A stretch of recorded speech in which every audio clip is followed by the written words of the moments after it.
siang waktu Indonesia Barat. Selamat bergabung di channel pada Waras TV.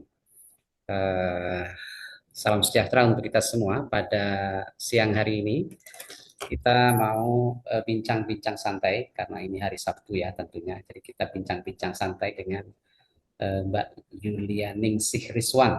Ya. Kita akan membincangkan topik yang sempat hangat, ya, saya kira sampai sekarang masih hangat juga, yaitu tentang aspirasi dan gerakan anti imigran di Barat, terutama di Eropa. Ya, tentu biasanya berkenaan kalau imigran di Eropa akhir-akhir ini ya berkenaan dengan imigran Muslim, maksudnya imigran Muslim di Eropa. Jadi latar belakangnya itu kayaknya sejak Agustus ya sudah mulai banyak demonstrasi-demonstrasi di Eropa, baik yang saya tahu terutama yang sangat besar di Inggris bulan September lalu. Itu konon katanya sampai ada yang mengklaim sampai 5 juta demonstran itu yang intinya menuntut Muslim, imigran Muslim terutama, supaya ya tuntutannya banyak, dipulangkanlah atau kemudian supaya jangan macam-macam di Inggris lah, di Eropa lah, karena memang kita tahu ya di Eropa itu sejak populasi Muslim sangat berkembang gitu ya, jadi pesat, nanti mungkin Mbak Yulia bisa mengkonfirmasi demografinya. Tapi yang jelas bahwa secara umum memang populasi Muslim di Eropa mulai banyak ya. Dan itu kemudian juga berimpact pada budaya orang Muslim yang berasal dari negara-negara Islam ini, yang membawa, ya kadang-kadang membawa budayanya gitu ya. Kemudian clash, bertentangan dengan budaya Eropa ya. Nah, kemudian di sanalah terjadi misalnya aspirasi orang Islam yang ya itu imigran, entah itu pengungsi, entah itu student, entah itu pekerja, mungkin kemudian berada di Eropa, kemudian ada aspirasi untuk memperlakukan tradisi yang mereka bawa dari negara atau ya negaranya masing-masing ya. Seperti di Inggris misalnya ada aspirasi, bahkan ada di kota-kota Inggris, di London misalnya ada aspirasi untuk syariatisasi London gitu ya. Nah, ini kemudian banyak sekali aspirasi di barat itu yang mengecam gitu, sampai bayangkan Elon Musk itu manusia terkaya di planet itu turun tangan. Turun tangan untuk eh, ya menyindir-nyindir lah, ini alien dari mana ini mau merubah Eropa gitu ya. Bahkan Trump, saya kira Trump itu berkali-kali terus terang, itu Sadiq Khan itu London ya, itu mau mengganti London yang indah dengan kultur Islam yang gimana ya. Jadi ini luar biasa ya, luar biasa. Jadi bagaimanapun kita menangkap memang terjadi resistensi yang sangat kuat terhadap Islam dan imigran Muslim, dan termasuk Islamofobia lah di sana. Nah, kita ingin ingin memahami lebih lebih mendalam isu itu ya. Dan ya kebetulan narasumber kita pada siang hari ini saya kenalkan, namanya Mbak Yulia Rizwan. Nah, Mbak Yulia Rizwan ini adalah dosen di UGM, Universitas Gadjah Mada, Fakultas Filsafat. Ya. Dan Mbak Yulia adalah PhD student, kandidat PhD, hampir kabarnya habis, sudah submission, tinggal ujian beberapa hari lagi mungkin ya. Kita doakan mudah-mudahan dimudahkan dan sukses segera nanti pulang dan membawa gelar PhD-nya.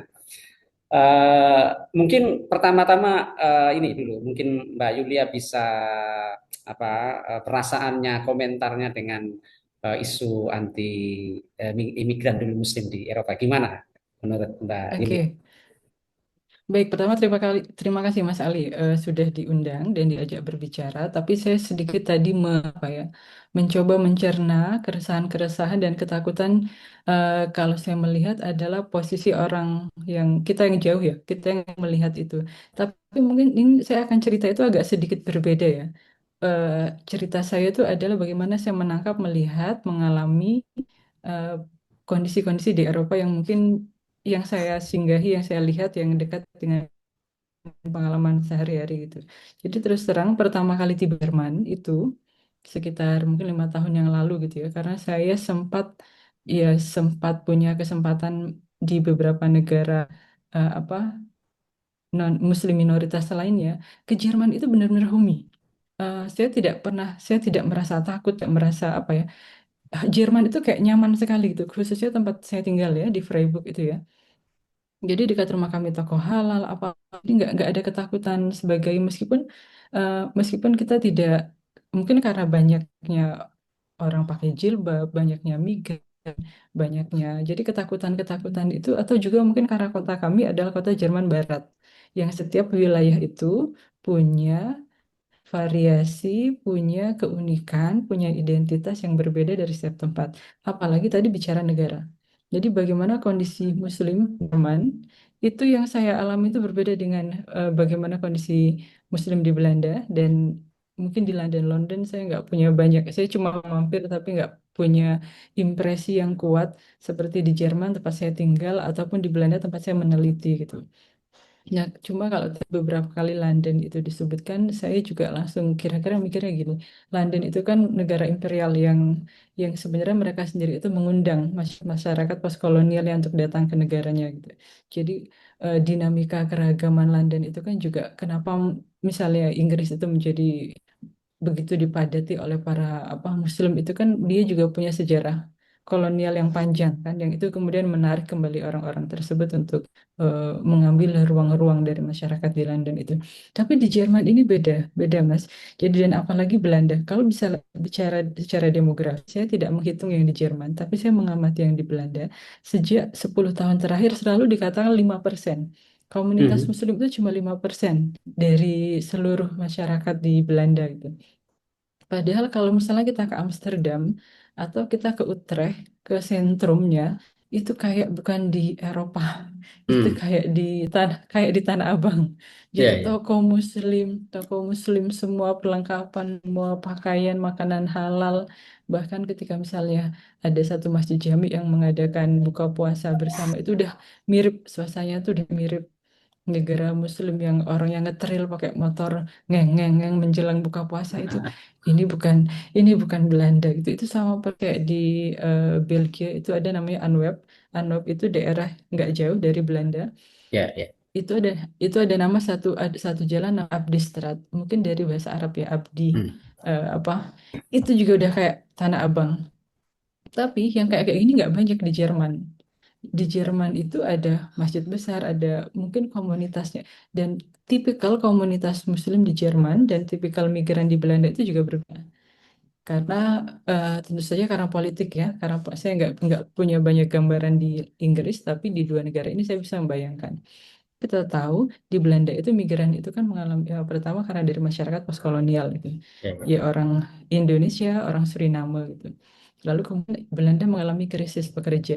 Didatangkanlah orang-orang dari negara-negara dunia ketiga waktu itu Suriname, lalu kemudian Turki. Indonesia juga diminta tapi Soekarno menolak.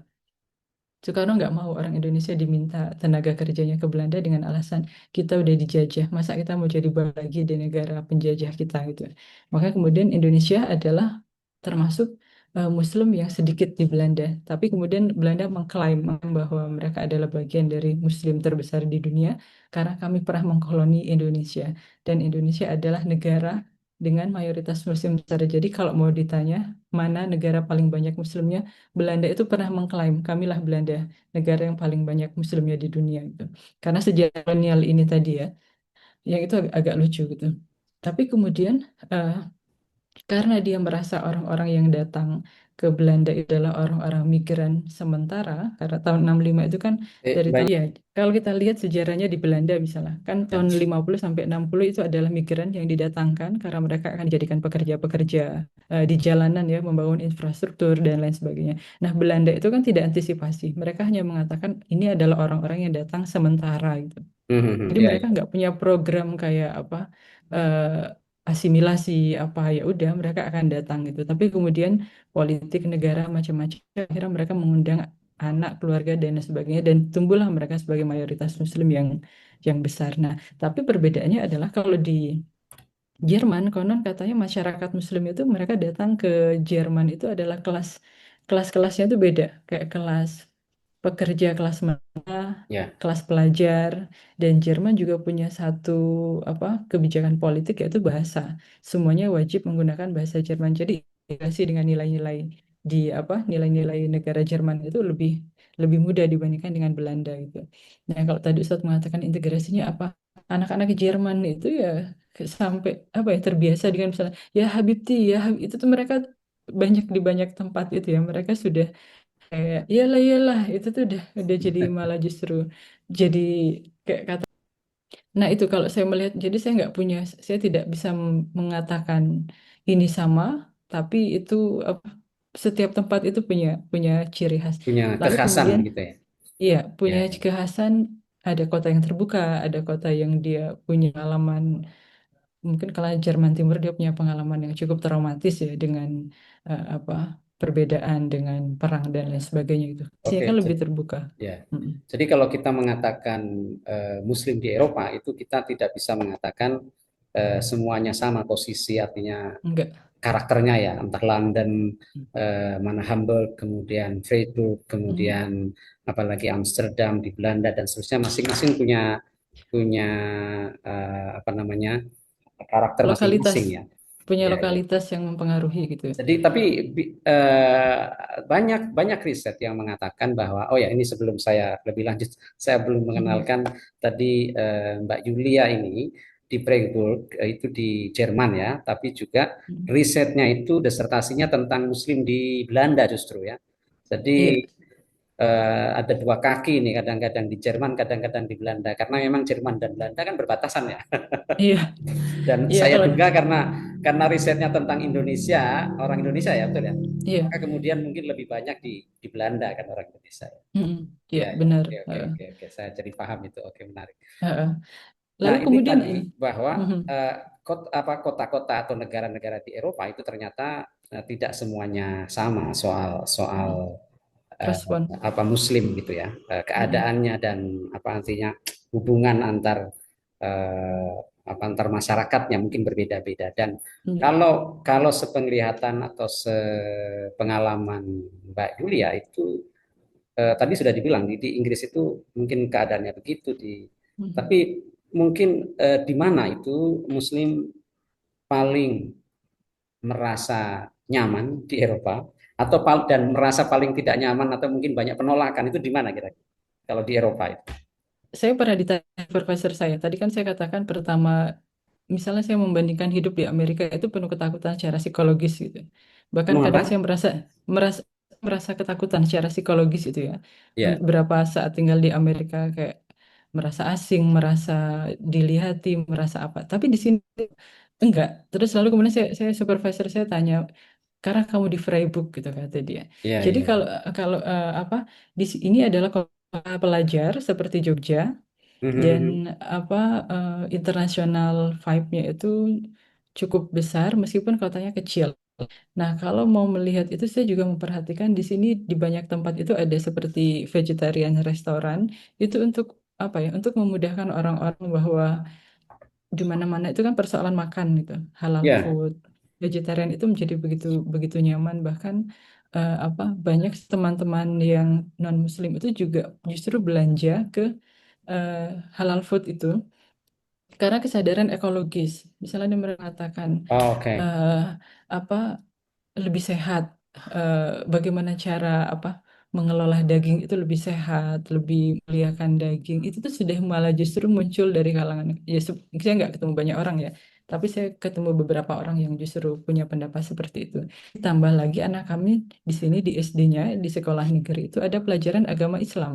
Hmm, Karena memang Jerman itu punya sentrum yang seperti kayak dia ada dua hal, teologi Islam sama Islamic Studies. Nah, yang teologi Islam ini memang dia menjadi sentrum untuk mengajarkan anak-anak yang Muslim dengan agama mereka sendiri. Yang rata-rata memang dia kerjasama sama kayak keturunan orang-orang Turki. Bagi Jerman itu orang beragama itu dihargai, orang tapi ini beragama sekolah itu negeri apa sekolah swasta? negeri, sekolah negeri, Jadi sekolah negeri di Jerman untuk SD itu ada punya guru agama agama Islam. begitu dan pelajaran Iya, agama sesuai dengan agama muridnya begitu. agamanya. Iya, Oh benar. begitu.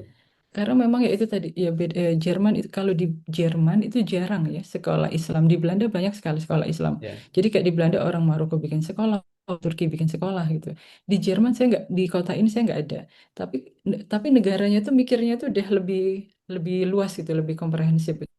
Imigran mereka ke sini itu punya kontribusi, tapi mereka juga harus paham kita gitu. Jadi Hmm. caranya adalah mereka ya pasti semua agama itu bagus gitu ya intinya ya.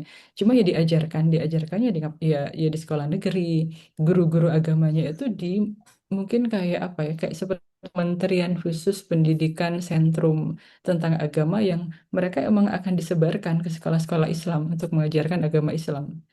Dan ini yang pernah Belanda merasa apa ya, merasa tertinggal karena mereka nggak punya program integrasi, dan baru disadari sampai kemudian tahu salah satu politisi dari Belanda yang katanya keturunan Indonesia, Geert Wilders itu kan ya karena mereka nggak punya program integrasi. Karena kalau kita ke Belanda kita tuh nyaman banget. Semua orang Belanda tuh bisa ngomong bahasa Inggris. Kita nggak harus belajar bahasa Belanda ya kalau di Ya, Belanda ya. itu, karena itu udah internasional gitu. Oke. Tapi kan mereka merasa merasa kecurian gitu. Orang Turki hanya berkumpul di kelompok Turkinya, Oke, ya. orang Maroko hanya berkumpul kelompok Marokonya, kemana-mana. Makanya saya di Amsterdam tuh sama anak saya sampai heran, ya Allah ini Belanda apa bukan? Orang pakai gamis, pakai sepanjang jalan itu, udah perempuan jilbaban semua kayak itu. Nggak Oke, kayak, nggak. sebelum Heeh, lebih lanjut ini kayaknya kita heeh. memang fokus saja dulu ke ini tadi ya, ke Jerman dan Belanda ya. Kita tidak terlalu Iya, bicarakan. Jadi memang supaya kita heeh, bisa mempunyai gambaran alternatif di Eropa itu ternyata tidak hanya Prancis dan tidak hanya Inggris ya yang iya. menonjolkan By the way, ya. by the way, Inggris bukan Eropa. Dia udah Inggris bukan Eropa. enggak dia Inggrisnya udah masuk benua mana jadi? iya, oke dia Eropa tapi dia udah nggak masuk Uni Eropa kan. Ya, tapi benuanya kan, kultur dan benuanya. Mungkin secara politik nggak tahu Yang udah gimana punya itu. peradaban, Ya, jadi dia udah punya peradaban ya, include lah ya kalau ya, tapi kalau maksudnya ininya. kan masuk dalam peradaban Eropa Barat lah gitu lah ya. Iya, Ya, maksud iya, saya gitu. Oke, mm. Eropa Barat gitu. Cara politik lah. Apa? Ya, karena selama ini yang sering ya muncul mungkin di permukaan di media-media karena memang akhirnya ketika demonstrasi besar-besaran kan di Inggris, kemudian Prancis Iya, diperlihatkan sangat sangat mm, apa ya? Sangat resisten gitu terhadap imigran mm, Muslim. Nah, ini kita tahu ada daerah lain, ada negara lain ya di Eropa itu ya Belanda dan Jerman ya. Kita mungkin mau melihat itu gimana tadi eh, di Jerman tadi Mbak Julia mengatakan justru ada kelas agama ya, ada kelas agama iya, dan di Belanda bagaimana? Dan apakah itu juga terkait dengan perbedaan sistem multikulturalisme di masing-masing negara, sistem politiknya ya, itu gimana? iya. Kalau di Belanda itu kan emang saking mereka gini, kalau saya lihat eh, Jerman tuh emang sistemnya udah tertata itu, boleh masuk, kami atur, kita bekerja sama gitu. Tapi kamu Hmm, ikuti aturanku. Makanya kalau kita mau ke Jerman, yang paling penting itu kan bahasa. Harus oke, punya minimal sertifikat, karena disitulah muasal semua kesalingpahaman dan ketidaksalingpahaman itu kan dari bahasa itu. ya, Nah, ya. beda kasusnya dengan Belanda. Di Belanda itu orang bisa ngomong pakai bahasanya masing-masing, dan bahasa Inggris itu adalah bahasa yang jadi pemersatu gitu. Kita nggak ketakutan, nggak bingung, Hmm, nggak persyaratan. Tapi oke, akhirnya mereka kecurian dengan cara itu. Dengan oke, cara itu semua orang bikin sekolah internasional, bikin apa? oke. Kayak iya, orang Turki bikin sekolah, orang Suriah, orang Arab bikin sekolah, yang akhirnya ya udah, meskipun mereka ada sekolah negeri, tapi saya nggak tahu. Yang pasti semua sekolah itu ada etik ya, ada pelajaran etik. Anak saya yang sudah SMP itu dia masuknya nggak punya pelajaran apa, tapi masuknya ke etik. Hmm, Eh, yang di Jerman ini tapi berarti yang ya. iya, yang Jadi di sudah, Jerman jadi yang wajib, Di Jerman SD yang itu ada pelajaran agama, kalau SMP lebih ke etik gitu ya. iya, ke etik. Dan Oh. SD-nya di Jerman itu cuma sampai kelas 4. Hmm, Mereka kan kita ada makan siang ya, makan siang di sekolah itu yang sangat menarik. Yang maksud saya begitu mereka open, itu sampai semua menunya itu vegetarian. Untuk hmm, untuk menghormati. Jadi kayak gini, yang Muslim nggak boleh makan babi. Terus ada kan agama ada yang lain gitu. Ada yang India juga sekarang kan udah mulai banyak ya di mana-mana ya. Nah, sebagian mereka kan nggak makan sapi ya. Jadi Ya, konon katanya untuk dan sekarang gaya hidup vegetarian itu kan sedang sedang melonjak bagus gitu di sini. ya. Jadi untuk ya untuk keselamatan untuk ke jalan tengahnya ya udah semua menu itu ya menu vegetarian. Jadi Mereka di nggak MBG mengkonsumsi ini sampai daging. sampai kelas. Nah, itu tadi karena kesadaran kita nggak single, kita ada banyak identitas, kita banyak orang macam-macam, jadi memang mereka begitu terbuka. Lagi-lagi ini tidak, saya nggak mengatakan di semua Jerman, tapi Ya. ini case by case gitu. Mungkin kasusnya Mbak Yulia itu karena mungkin di kota yang memang muslimnya banyak gitu deh. Enggak juga. Di sini enggak, ini bukan kota besar. Dan kadang saya nggak kalau saya secara pribadi tidak pernah mendapatkan diskriminasi ya, tapi memang kesadaran karena di sini saya katakan tadi kota pelajar, Hmm. kesadaran apa ya, kesadaran entah intelektual, kesadaran apa gitu, orang sudah melihat orang lain tuh yang nggak bukan kayak ancaman yang, tapi belajar banyak hal yang baru gitu kayak, wah apa sih yang diajarkan oleh Muslim. Tapi ini juga ya di sini itu pusatnya LGBT, jadi Iya, iya. semua orang itu menerima menerima apa hal-hal Nah, yang ini sifatnya apakah yang Mbak Yulia tadi sampaikan bahwa Muslim apa pengalaman Mbak Yulia tidak Hmm. tidak ada merasa mempunyai pengalaman diskriminasi atau mungkin penolakan ya yang umum Mhm. di sana. Ini kan juga apakah yang membuat Jerman itu kemudian dianggap negara yang ramah. Kan memang negara yang ramah terhadap imigran. Kita tahu Mhm. pada masa Arab Spring itu hampir 1 juta orang imigran itu datang ke Jerman. Iya, Gitu ya? iya. Karena itu tadi karena mereka punya hukum, ya kalian boleh, tapi harus belajar di sini. Oke. Semua pekerjaan itu syaratnya bahasa, dan kita tahu diri jadinya kayak gitu. Hmm. Dan untuk belajar bahasa itu belajar apa? Kan bahasa itu kan pintunya budaya, pintunya Oke. pemahaman. Jadi emang kuncinya di sana. Tapi kalau di ya tadi saya katakan di Belanda nggak ada. Kalau kerja kan nggak harus bisa bahasa Belanda gitu. Ya, ya, saya dengar memang di Belanda itu Mm. apa? Jadi memang bahkan masing-masing etnis itu bisa mengembangkan sekolah sendiri, kemudian Iya, hidup dalam kelompok-kelompok lingkungannya. sendiri begitu ya. Iya, Kemudian mereka tidak tidak wajib bahasa Belanda begitu. iya, Nah, sementara kalau di Jerman itu wajib bisa bahasa Jerman untuk bisa bekerja begitu ya. iya benar. Nah, iya ya. Jadi itu bedanya ya. Jadi kalau di Mm-mm. Jerman itu orang yang datang ke Jerman kalau mau bekerja itu wajib bisa bahasa Bahasa. Jerman. Mm-mm. Minimal tadi apa B1 ya atau B apa istilahnya? Iya kalau datang aja cuma A1, tapi kalau bekerja B1. B1 Itu ya. yang Jadi ya teman-teman yang mau ke Jerman itu begitu ya. Jadi mm-mm, ke mm. sana harus bisa bahasa Jerman. Iya. Nah, nah Mm-mm. eh, yaitu kemudian kita saya melihat misalkan dari apa ya dulu waktu Arab Spring itu kok kenapa orang banyak sekali datang ke Jerman jutaan itu kan. Karena Mm-mm. mungkin salah satunya itu ya terbuka terhadap pekerjaan apa kemudian yang penting bisa mengikutilah di sana. Oke. Iya. Kalau di Belanda, jadi di Belanda gimana Pak Julio?